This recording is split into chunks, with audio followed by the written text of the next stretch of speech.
வணக்கம். இன்னைக்கு நம்ம பார்க்க போகிறது ஃபைபர், அதாவது நார்ச்சத்து, அதோட ரோலை பற்றி இன்றைக்கி நம்ம பார்க்க போகிறோம். ஸோ இப்போ ஃபைபர் அப்படின்னு எடுத்துக்கிட்டிங்கன்னா அது வந்து நம்ம டைஜஷனுக்கான ஒரு மேஜரான ஒரு நியூட்ரியன்ட்டு. ஸோ இப்போ ஃபைபர்லேயே 2 வகைப்படும், அதாவது soluble fibre and insoluble fibre. அதாவது நீரில் கரையிற நார்ச்சத்து, கரையாத நார்ச்சத்துன்னு நம்ம பார்க்கலாம். இப்போ இந்த ரெண்டுமே வந்து அதுக்குன்னு ஸ்பெசிஃபிக் ரோல்ஸ் இருக்குது. இப்போ இன்சால்யூபிள் ஃபைபர் எடுத்துக்கிட்டிங்கன்னா, கரையாத நார்ச்சத்து அப்படின்னு எடுத்துக்கிட்டிங்கன்னா அதில் நிறையா ஹெல்தியான நியூட்ரியன்ஸ் இருக்குது. For example cellulose, Hemi cellulose, lignans, இதெல்லாமே வந்து அதில் ஜாஸ்தி இருக்குது. இது வந்து எதில் ஜாஸ்தி இருக்குன்னு பார்த்தீங்கன்னா மில்லட்ஸ், அதாவது தானிய வகைகள் இருக்குது இல்லைங்களா, நம்ம சாமை, குதிரைவாளி, வரகு, திணை, இதை போல் தானியங்களில் வந்து உங்களுக்கு நிறையா இந்த இன்சால்யூபிள் ஃபைபர் ஜாஸ்தி இருக்குது. ஸோ இது மட்டும் இல்லாமல் ஃப்ரூட்ஸ் அண்ட் வெஜிடபிள்ஸ்லேயுமே வந்து உங்களுக்கு இந்த இன்சால்யூபிள் ஃபைபர் இருக்குது. இதனோட மேஜர் ஃபங்க்ஷன் என்ன அப்படின்னு பார்த்தீங்கன்னா, நம்ம டைஜஷனில் நம்ம சாப்பிட்ற ஃபுட்டுக்கு அடர்த்தியை இது கொடுக்கும், அதாவது திடத்தன்மையை கொடுத்து கான்ஸ்டிபேஷன் மாதிரி ப்ராப்ளம்ஸை, மலச்சிக்கல் போன்ற ப்ராப்ளம்ஸை வந்து இது தடுத்து நிறுத்தும். ஏன்னா இது வந்து பல்க் கொடுக்கும், நம்ம சாப்பிட்ற சாப்பாடுக்கு பல்க் கொடுக்கும். ஸோ இந்த பல்க் தான் வந்து உங்களுக்கு மோஷனுக்கு தேவையான திடத்தன்மையை வந்து கான்ஸ்டிபேஷனை ப்ரிவென்ட் பண்ணும். ஸோ இது வந்து ஒரு மேஜர் பெனிஃபிட் இன்சால்யூபிள் ஃபைபரோடது.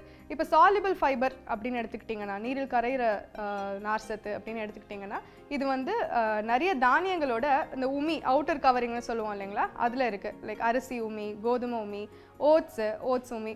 ஓட்ஸை பொறுத்த வரைக்கும் ஓட்ஸ் இட் செல்ஃப் அதுவே வந்து ஒரு சால்யூபிள் ஃபைபர் நிறைஞ்ச ஒரு உணவாக இருக்குது. ஸோ இப்போ இந்த சால்யூபிள் ஃபைபர் வந்து இது மட்டும் இல்லாமல் ஃப்ரூட்ஸ் அண்ட் வெஜிடபிள்ஸோட பீல் இருக்குது இல்லைங்களா, அதோட தோல், அதாவது பழங்கள் மற்றும் காய்கறிகளோட தோலில் வந்து இந்த சால்யூபிள் ஃபைபர் வந்து ஜாஸ்தி இருக்குது. அதுக்கு பேர் தான் பெக்டின் அப்படின்னு சொல்லுவோம். இப்போ இந்த பெக்டின் வந்து என்ன ரோல் நமக்கு தருதுன்னா, ஹை ஃபைபர் சோர்ஸஸ் நமக்கு கொடுத்து பிளட் குளுக்கோஸ் எல்லாம் கம்மி பண்ணுறதுக்கான ஒரு முக்கிய சோர்ஸ். முக்கியமாக வந்து இப்போ இந்த பீலோடு சாப்பிட்ற பழங்கள் அப்படின்னு பார்த்தீங்கன்னா, நீங்கள் ஆப்பிள், குவாவா, ஆப்பிள், கொய்யாப்பழம், இது எல்லாமே வந்து உங்களுக்கு பெக்டின் நிறைந்த உணவுகள். ஸோ கூடிய அளவு இந்த பீலை எடுக்காமல், அந்த தோலை வந்து நீங்கள் எடுக்காமல் வந்துட்டு நீங்கள் சாப்பிட்டீங்கன்னா அதில் இருக்கிற பெக்டின் வந்து நம்ம சேவ் பண்ணலாம்.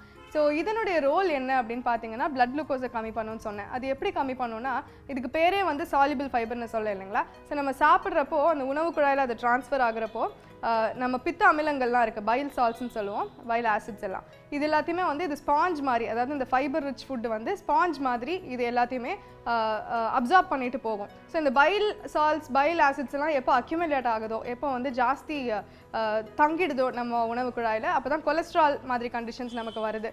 ஸோ இந்த சால்யூபிள் ஃபைபர் வந்து இது ஸ்பாஞ்ச் மாதிரி அப்சார்ப் பண்ணிவிட்டு மோஷனில் வந்து அதை எக்ஸ்க்ரீட் பண்ணிடுறதுனால உங்களுக்கு கொலஸ்ட்ரால் மாதிரி ப்ராப்ளம்ஸே வராமல் தடுத்து நிறுத்துறதுக்கு நமக்கு ரொம்ப ஹெல்ப்ஃபுல்லாக இருக்குது. ஸோ சால்யூபிள் ஃபைபரை நம்ம நிறையா நம்ம உணவுகளில் சேர்த்துக்கணும், இது ஒன்று.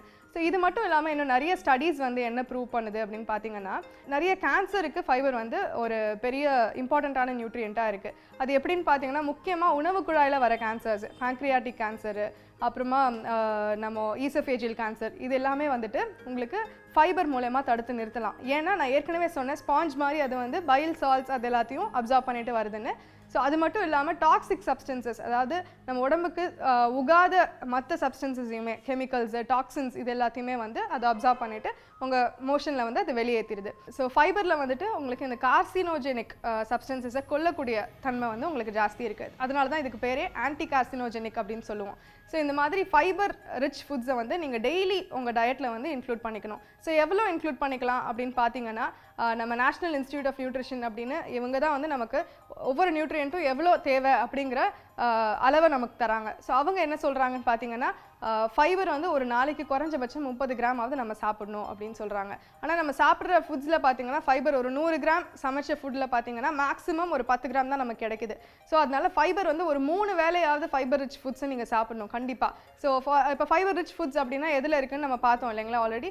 சீரியல்ஸ், அதாவது ஹோல் கிரெயின் சீரியல்ஸ், முழு தானியங்கள், அதில் இருக்குன்னு பார்த்தோம். அதே மாதிரி ஃப்ரூட்ஸ் அண்ட் வெஜிடபிள்ஸில் அந்த தோல் கிட்ட இருக்கிற அந்த பகுதியில் நமக்கு ஃபைபர் இருக்குன்னு பார்த்தோம். ஸோ இது மட்டும் இல்லாமல் கீரை வகைகள்லையுமே வந்து உங்களுக்கு ஃபைபர் ஜாஸ்தி இருக்குது. ஸோ இந்த கீரை வகைகள், முழு தானியங்கள், அப்புறம் பழம் மற்றும் காய்கறிகள், இது எல்லாத்தையுமே நீங்கள் எடுத்து வந்தீங்கன்னா உங்களுக்கு ஃபைபர் ஜாஸ்தி இருக்கும். இது மட்டும் இல்லாமல் ஒரு சில சீட்ஸ்லையும் இருக்குது, லைக் ஃப்ளாக் சீட்ஸு, இதெல்லாம் வந்து இப்போ கிடைக்குது, நீங்கள் அடிக்கடி சூப்பர் மார்க்கெட்டில் பார்க்கலாம். ஃப்ளாக் சீட்ஸு, அப்புறம் சன்ஃப்ளவர் சீட்ஸ், பம்ப்கின் சீட்ஸ், இந்த மாதிரி சீட்ஸ் எல்லாமே உங்களுக்கு கிடைக்குது. இதுலேயுமே வந்து ஃபைபர் ஜாஸ்தி இருக்குது. ஸோ இந்த ஃபைபரை நம்ம ஜாஸ்தி எடுத்துகிட்டு வந்தோம் அப்படின்னு பார்த்தீங்கன்னா நமக்கு பெனிஃபிட்ஸ் இன்னும் நிறையா இருக்கும். ஸோ ஒரு பேலன்ஸ் டயட்டாக நம்மளுடைய உணவு பழக்கம் மாறுறதுக்கு இது ஒரு முக்கிய காரணியாக இருக்கும். இதே மாதிரி இன்னொரு ஆரோக்கியமான தகவலோட நான் இன்னொரு நாள் உங்களை சந்திக்கிறேன்.